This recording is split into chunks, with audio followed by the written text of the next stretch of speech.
Olá, pessoal, tudo bem? Como vocês já sabem, eu sou a Natália Machado, do Boutique Fitness Força Feminina, e eu estou aqui hoje com a doutora Gabriela, que é ginecologista e obstetra. Oi, gente, é um prazer imenso estar aqui com vocês, passando tantas informações para tantas mulheres. Hoje a gente vai falar um pouquinho sobre saúde da mulher. Gabi, conta pra gente, quais são os principais exames, como que a mulher pode se cuidar, como que pode ser preventivo também para o câncer de mama, já que estamos falando sobre Outubro Rosa. Nath, o mais importante não é só os exames. A gente não tem que pensar quais exames eu tenho que fazer anualmente. Isso a gente vai deixar na responsabilidade do nosso ginecologista. A nossa missão é: eu vou até o ginecologista anualmente. A gente tem que individualizar cada caso. Cada mulher é uma mulher, cada mulher tem sua histórica, tem seu histórico, tem seu histórico familiar. Então é muito importante que a gente vá ao ginecologista e, a depender da nossa idade, do nosso histórico, das nossas comorbidades, o médico vai indicar os exames adequados. Como a gente está aqui falando muito de Outubro Rosa, é muito importante a gente falar da mamografia, que é um dos principais exames. A gente também não pode esquecer que a mulher não tem só a mama. Então a gente tem que pensar nas outras coisas. Então, no ginecologista, a gente pode acabar diagnosticando uma pressão alta, a gente pode acabar diagnosticando um colesterol alto. Então é muito importante esse segmento anual, porque o ginecologista não é só a parte ginecológica, o ginecologista é o médico da mulher. Então é muito importante a gente fazer todo esse segmento e ver o corpo como um todo. Aham. Então, assim, a mamografia, um dos exames mais importantes, é o mais falado, porque o câncer de mama é muito prevalente. Mas a mamografia, ela passa a ser importante principalmente para as mulheres maiores de 40 anos, que é o que é recomendado pela Sociedade Brasileira de Mastologia, que é realizar mamografia a partir dos 40 anos anualmente.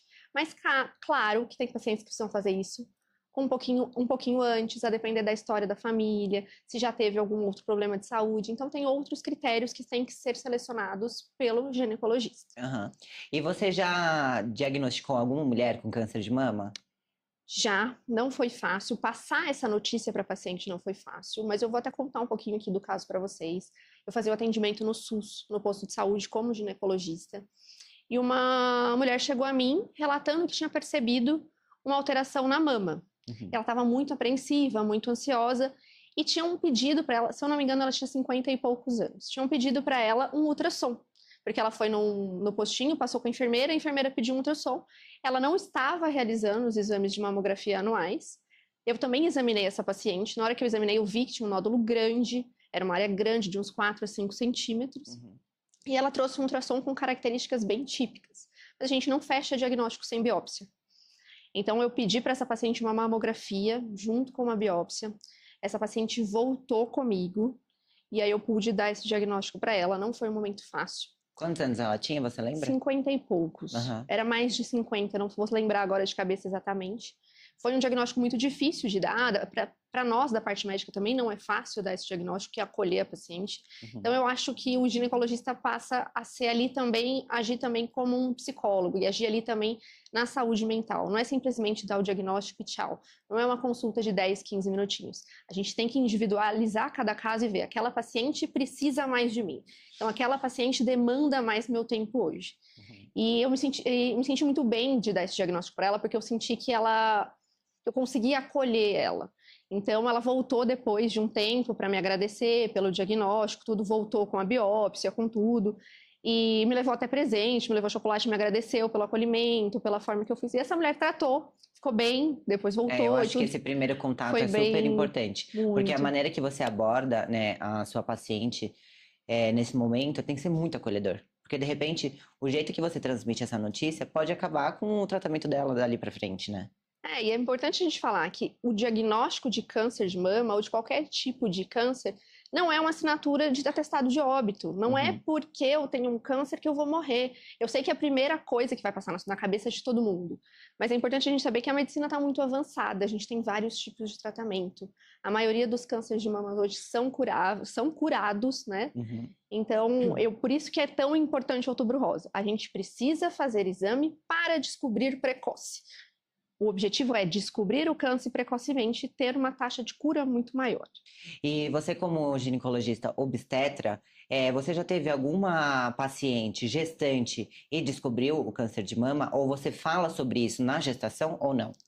Então, a mamografia, ela não pode ser realizada na gestação por ser um exame com radiação. E até porque até a ultrassonografia não é o melhor momento para fazer, porque fica um pouco mais difícil de visualizar. Mas claro que as pacientes que têm indicação, a gente acaba fazendo ultrassom. Eu nunca tive nenhuma paciente que descobriu um câncer de mama durante a gestação. Mas eu já tive pacientes que gestaram após o tratamento de um câncer de mama. E o que é super possível. Tem um tempo que eles pedem até a recuperação completa, finalizar o tratamento, ver que está estável, que está tudo bem, para engravidar.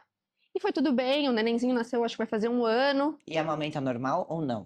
Então, depende, tá? Pode amamentar sim, se o mastologista liberar, mas depende da cirurgia de mama que fizer. No caso, essa minha paciente não amamentou porque ela fez mastectomia bilateral, né? Ela tirou as 2 mamas. Então, ela não tinha produção. Então, ela não amamentou. Mas é possível amamentar após câncer de mama, sim.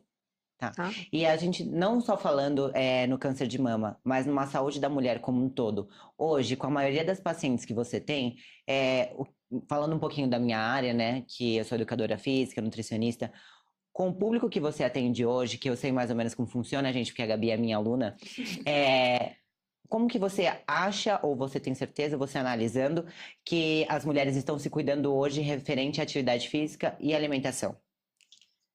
Olha, é até triste falar isso, mas assim, a maioria das minhas pacientes são gestantes, mas a maioria das minhas pacientes são obesas ou estão na taxa de sobrepeso. Isso é uma tecla que eu bato todos os dias, a importância da atividade física, independente de estar gestante, independente de não estar gestante no momento. A atividade física tem que ser algo que vai fazer parte da sua vida, em todos os momentos da sua vida. Então, independente de ser pré-gestacional, na gestação, pós-menopausa, a atividade física ela traz benefícios do início ao fim da vida. E ela é também preventiva ao câncer de mama, ela é preventiva a diversas doenças da gestação. E a gente escuta muito, porque eu tô grávida, eu parei de fazer atividade física. Ou, porque eu descobri alguma doença, eu parei. E é pelo contrário, a atividade física, ela vem para ajudar. Em questão de saúde mental, a atividade física é essencial. Num momento estressante da vida, quando a gente tem um diagnóstico de uma doença grave, é importante a gente associar outras coisas, além de medicamentos e apoio familiar. Mas apoio assim, qual é a justificativa para essas mulheres que estão com obesidade e sobrepeso em não praticar atividade física ou então de regular aí uma alimentação? Qual que é a justificativa? Porque existe. Existe, é sempre a mesma. Eu não tenho tempo. Não dá tempo. E o que eu mais escuto é, não, eu faço atividade física. Aí eu falo, quanto tempo por dia? Não, eu ando até o ponto de ônibus. Não, eu ando até a minha casa. Eu falo, não, isso não é atividade física. Isso é atividade diária da vida, que todo mundo faz. Eu ando até o estacionamento. Tá, gente, isso todo mundo faz. Você anda dentro da sua casa. Mas você precisa separar um tempo para você. Porque você não entende, eu tenho 2 filhos, não dá tempo. Não, dá tempo porque dá tempo de você sair e tomar sua cerveja. Então dá tempo de você sair e fazer uma atividade física. Eu acho que é questão de organização. Eu acho que falta um pouco de organização de tempo. Então, esse é o meu momento, esse é o meu tempo. Se eu tenho tempo eu vou no trabalho querendo ou não querendo, eu vou tomar banho querendo ou não querendo, aquilo passa a ser uma obrigação do meu dia a dia. Então, a atividade física tem que ser uma obrigação do seu dia a dia. É o que eu falo, você não precisa fazer atividade 5 vezes por semana. Começa 2 vezes por semana, você vai vendo uma melhora, depois passa a ser 3, chama o marido para ir junto, leva o filho mais velho para ir junto, põe a criança para correr, deixa a criança brincando enquanto você faz uma atividade física ali dentro da academia do prédio, uma esteira que seja. Eu fico muito orgulhosa, né, gente, porque a Gabi é minha aluna, então ela pratica atividade física. E então eu também gostaria de saber você como lado não médico agora, né? Lado Gabi. Lado Gabi. Como a atividade física é boa para você? O que você recomenda para as pessoas? Qual é o seu ponto difícil que você fala assim, não, Nath, hoje eu não vou treinar, que é impossível, ela não faz, ela só remarca por conta de parto, que eu já vou falar. Mas o que te move, o que te faz levantar todos os dias para a prática de atividade física e autocuidado? O que faz, eu acho que é eu pensando muito no meu futuro, na minha vida como uma pessoa idosa. Eu não quero ser uma idosa acamada, eu não quero ser uma idosa dependente. Então, eu vejo a atividade física como? Gente, atividade física eu preciso, quando eu tiver 80 anos, sentar no vaso sanitário e levantar sozinha. Sentar do sofá, levantar sozinha. Pegar uma compra de supermercado, conseguir levantar e guardar no armário. E não precisar de alguém para fazer isso. Então, a atividade física é longevidade. Atividade física não é pensar no agora. Ah, eu quero ter um shape bonito. Não, não é isso. Atividade física é saúde. Eu comecei a praticar atividade física inicialmente por saúde mental. Eu comecei a ter umas crises de ansiedade, falei, não, vou procurar alguma coisa. Aí vi que a solução ia ser medicamento. Falei, não, vou tentar atividade física antes. E foi assim, mudou minha vida. E é algo que eu não consigo tirar da minha vida. E eu vejo como saúde mental, como saúde física, como longevidade, qualidade de vida. Eu me sinto muito melhor, mais disposta, meu sono tem maior qualidade, eu consigo trabalhar melhor. Até nos dias que eu faço, fiz 24 horas de plantão, estou exausta, não quero ir. Não, eu preciso ir. Eu vou, eu faço minha atividade física, depois eu descanso. Então, primeiro obrigação, depois a diversão. E Gabi, deixa eu te perguntar uma coisa, né? Voltando um pouquinho sobre o câncer de mama, porque como vocês sabem, ou deveriam saber, a maioria de vocês, eu trabalho muito com mulheres, né? Meu foco é mulheres. Por isso do Força Feminina. E às vezes chegam algumas perguntas que eu já te falei, alguns mitos e verdades. Um deles, falando sobre câncer de mama, ele é hereditário? Não, a maioria dos cânceres de mamas não são hereditários, tá? Claro que se tem um histórico familiar, a gente vai começar a investigar antes, mas a maioria dos casos não são. Então não pense assim, eu não preciso ir no ginecologista, eu tô bem, não tô sentindo nada, então não vou, porque na minha família não tem nenhum histórico, não preciso fazer mamografia, aquele exame que dói, não vou, tô desconfortável, não vou fazer. Pelo contrário, isso você pode ser a primeira pessoa da sua família, você pode ser o raio que caiu na cabeça. Então, é muito importante ir anualmente ao ginecologista e fazer os exames recomendados. Tá. E agora, voltando a falar de gestação, a gestante pode sim, você já falou, mas eu gostaria que você ressaltasse se é perigoso, se não é, práticas de atividade física. As gestantes podem fazer, não podem, é melhor evitar, se você nunca fez, você começa agora ou não faz? Não, é essencial, a atividade física é essencial na gestação. Existem recomendações, algumas doenças, algumas alterações que acontecem na gestação que contraindicam. São raros os casos. Isso o seu médico vai deixar muito claro para você, caso você tiver uma dessas doenças, que você não pode praticar atividade física. Então, inicialmente, fiz um teste de gravidez, deu positivo. E agora? Vou parar a academia? Não, pelo contrário. Você vai continuar a atividade física já no padrão que você fazia. Se você nunca fez, é importante que você inicie. Então, a gente pede para iniciar devagar, como qualquer pessoa que vai iniciar, não vai iniciar com cargas altas. Então, vai iniciar devagar, seguindo um padrão, fazendo, pode ser musculação, pode ser qualquer aeróbico. A gente pede para não fazer exercícios de grande impacto só. Por exemplo, começar crossfit numa gestação não é, mas aquelas que já são atletas de crossfit, já praticam, a gente não tira de forma alguma. Uma coisa que a gente não recomenda são lutas que tenha luta corporal. Aí a gente não recomenda. Gabi, quais são os principais sintomas do câncer de mama? Os principais sintomas do câncer de mama é não ter sintomas. A maioria dos cânceres de mama não tem sintomas. Claro que a gente pode ter alguns, mas normalmente são casos um pouco mais avançados, que são sentir ou palpar um nódulo ou uma área diferente na mama, ver algum tipo de retração. O que é retração? É a pele repuxando, pele em aspecto de casca de laranja, ou até retração do mamilo. Então, se o mamilo era para fora, passou a ficar para dentro. Às vezes, saída de secreção pelo mamilo. Então, qualquer um desses achados, é importante procurar seu ginecologista para uma avaliação, ou ginecologista ou mastologista. Se, por exemplo, no meu autoexame eu encontro um nódulo, eu devo me preocupar? Ele é benigno ou maligno? Deve se preocupar a ponto de agendar uma consulta, mas não se preocupar a ponto de desespero, achar que já tá é com um câncer. tô com câncer, vou morrer, tô grave. Não é isso. Mas é necessário agendar uma consulta para fazer seus exames. Além de fazer seus exames, o médico vai fazer o exame físico, fazer a palpação, ver se esse nódulo tem características benignas, características malignas. Se necessário, pedir exame complementar, ultrassonografia, mamografia, a depender da idade da paciente, das características do nódulo. E, a depender, até pedir uma biópsia.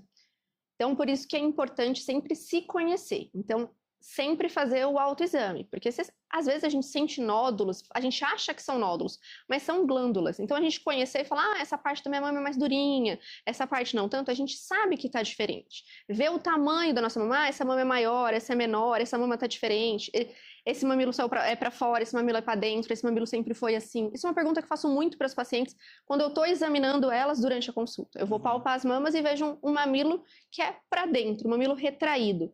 Falo, seu mamilo sempre foi assim? Tem paciente que fala para mim, não sei, porque nunca observou. Entendi. Então é uma coisa que importante a gente se olhar no espelho, se olhar para ver. A minha mama é assim? Aí tem paciente que fala, não, sempre foi assim. Então já é algo que me deixa tranquila, porque se sempre foi assim, não é um achado novo. Né?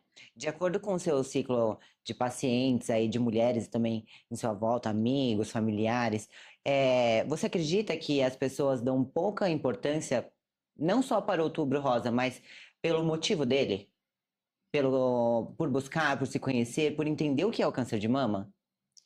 Eu acho que sim, o Outubro Rosa cresceu muito, ele se demonstrou muito atualmente, então todo mundo sabe que o Outubro Rosa é relacionado ao câncer de mama, mas eu ainda acho que as pessoas não dão a importância que ele tem. Eu acho que assim, só quando a pessoa vive aquilo ou vivencia aquilo dentro da família dela, ela vê o quanto que isso é importante, o quanto que isso faz diferença. Mas eu acho que as pessoas não entendem a importância de ir ao ginecologista anualmente, a importância de se cuidar. E isso envolve tudo, não só a mama, né? Envolve sua saúde por inteiro. É isso As que eu ia pessoas te banalizam perguntar. muito. Também, Gabi, falando sobre saúde da mulher, muitas mulheres sabem ou devem saber e se informar com a sua ginecologista sobre o HPV. O Sim. HPV também é uma doença muito comum que não deveria ser, né, por conta, às vezes, também de falta de interesse em buscar informação. Conta pra gente como que a mulher pode se prevenir, se existe algum tipo de prevenção, cuidado e tratamento. O HPV é o grande causador do câncer de colo de útero, que também é um câncer muito prevalente na mulher. O HPV é totalmente prevenível. O HPV é prevenível porque a gente tem a vacinação atualmente. E a gente vê aí nessa época que a gente está, muito questionamento sobre vacinas, muitas famílias não querendo vacinar as crianças, porque, se eu vacino uma criança entre 9 e 12 anos, eu estou estimulando a vida sexual, e é exatamente o contrário. A gente viu um estudo novo que saiu, que viu que zerou a quantidade de câncer de colo de útero depois de vacinar toda a população infantil. Então, a gente vê a importância da vacinação aí, e que é muito banalizada e está disponível no SUS para as crianças. Então, assim, o HPV é totalmente prevenível e nós também, quem não é vacinado, ou nós mais velhos que não fomos vacinados na infância, é importante que a gente faça nosso exame de Papa Nicolau, que também é feito anualmente. Então é importante ir até o seu ginecologista, que você vai ser avaliado de uma forma geral e também coletar seu Papa Nicolau, porque nele nós podemos ver pequenas lesões pelo HPV que podem ser tratadas ali para que isso não se desenvolva num câncer. Então são pequenas manchinhas que a gente fala no colo do útero que podem ser tratadas de diversas formas diferentes para que isso não evolua, para que daqui 10 anos, daqui 15 anos isso não vire um câncer e precisa de cirurgia, às vezes químio e rádio somente. E também é importante falar sobre o uso de preservativo, né? Sim, o preservativo é essencial. O preservativo, infelizmente, não protege do HPV. Ele ajuda, mas não protege. Muita gente acha que sim, né? Muita gente acha que sim. O HPV, por ele ser um vírus, você não vai pegar ele só pelo contato sexual. Então, o contato, digo, sexual de penetração. Então, o contato de sexo oral, o contato do pubis já é suficiente para a gente pegar a infecção pelo HPV. E o HPV é extremamente prevalente. Se a gente for testar a população, 90% da população vai ter tido algum dia contato com HPV. Não é porque eu tenho HPV, fiz um teste e vi que tenho HPV que eu vou desenvolver câncer. Não, são coisas totalmente diferentes. A maioria das pessoas que têm HPV não vai desenvolver câncer, mas é preciso fazer o Papa Nicolau para ver. Eu mesmo tendo ou não sabendo se eu tenho ou se eu não tenho, eu tenho alguma lesão que pode um dia virar câncer de colo? Eu preciso fazer um exame mais avançado, como uma colposcopia? Eu preciso fazer uma mini cirurgia para tirar um pedacinho do colo e tirar aquela manchinha que está ali? Então é muito importante fazer esse segmento. E voltando então para o câncer de mama, uma pergunta que eu sei que vai surgir, né, das minhas alunas que são mais velhas aí, que já estão na menopausa ou passaram da menopausa, o câncer de mama ele pode sim aparecer pós-menopausa? Pode, e ele é muito mais prevalente nas pessoas mais velhas. Então, por isso que a gente começa a partir dos 40. A menopausa na brasileira está ali na faixa dos 50, 52 anos. Então, mas a gente também tem das pacientes mais jovens, por isso que a gente segue atualmente a Sociedade Brasileira, a maioria dos médicos segue a Sociedade Brasileira, que é anual a partir dos 40, mas ela pode também acontecer antes do 40, como também depois dos 60, depois dos 50. Mas o mais comum é pós-menopausa mesmo. E também a gente pode diagnosticar algum tipo dessas doenças, tanto HPV quanto câncer de mama, ou alguma doença ligada ao sexo feminino com exames de sangue? Infelizmente, não, Nath. Os exames essenciais são exames de imagem para mama, mamografia, às vezes ultrassom. E para diagnosticar HPV, cultura de secreção vaginal. E Papa Nicolau, que também é um exame vaginal. Então, são exames invasivos, são exames desagradáveis, mas são exames que são essenciais. Você vai fazer uma vez por ano, em um dia, que não vai mudar a sua vida em absolutamente nada e vai te trazer um benefício enorme.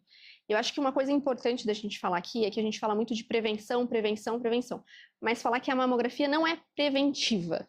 Ela é diagnóstica, é diferente do Papa Nicolau. Papa Nicolau, eu vejo a manchinha para eu prevenir de lá na frente virar câncer. Entendi. Agora, na mamografia, não. Eu já vou ver o câncer. Então, o que significa? A mamografia eu vou diagnosticar o câncer no início. Mas eu posso fazer mamografia todo ano e isso não me diz que eu não vou ter câncer. Isso me diz que eu vou descobrir cedo e vou conseguir um tratamento precoce e por isso eu tenho mais chance de cura, sobrevida maior.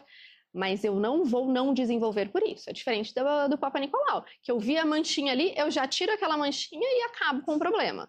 Tá? Entendi. Além do câncer de mama e do HPV, alguma outra doença importante para a mulher ficar de olho? Eu acho que a gente nunca erra em falar das doenças sexualmente transmissíveis, né? Então é muito importante, mesmo assim, eu confio no meu parceiro, eu tenho um parceiro único, eu tive só um parceiro a vida inteira. Eu acho que é importante a gente coletar anualmente ou a cada 2 anos os exames de doenças sexualmente transmissíveis. E até porque são doenças muito prevalentes, né? A sífilis, por exemplo, cresceu muito no Brasil, assim, é difícil você conversar com um médico que nunca tratou uma paciente de sífilis. E a mulher, a maioria das vezes, não é sintomática para sífilis, é diferente do homem. Então, passa despercebido.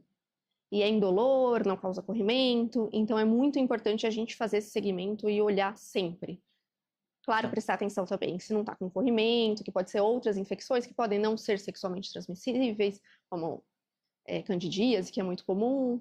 Então, é sempre importante a gente olhar para a gente conhecer o nosso corpo, conhecer nossa secreção, conhecer nossa mama, conhecer nosso abdômen. É importante a gente se olhar no espelho sempre. Gente, o papo foi muito legal com a Gabi. Espero que ela volte aqui para falar mais novidades e assuntos bem bacanas para mulheres.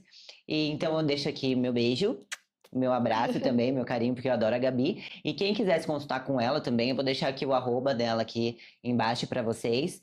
E ela atende aqui em São Paulo. E de repente, se você mora longe e quiser tirar uma dúvida, é só mandar uma mensagem para ela que ela responde. E se você também quiser tirar alguma dúvida comigo com relação à atividade física e nutrição, também estou aberta aí para responder tudo o que vocês precisarem, tá? Obrigada, Gabi. Obrigada, gente. Prazer imenso poder passar informações aqui para vocês, estar junto aqui com a Nath. Muito obrigada pelo convite. E quero agradecer também, mais uma vez, a Dimmerlight Digital por estar sempre aí me apoiando com tudo que é de melhor aí em tecnologia.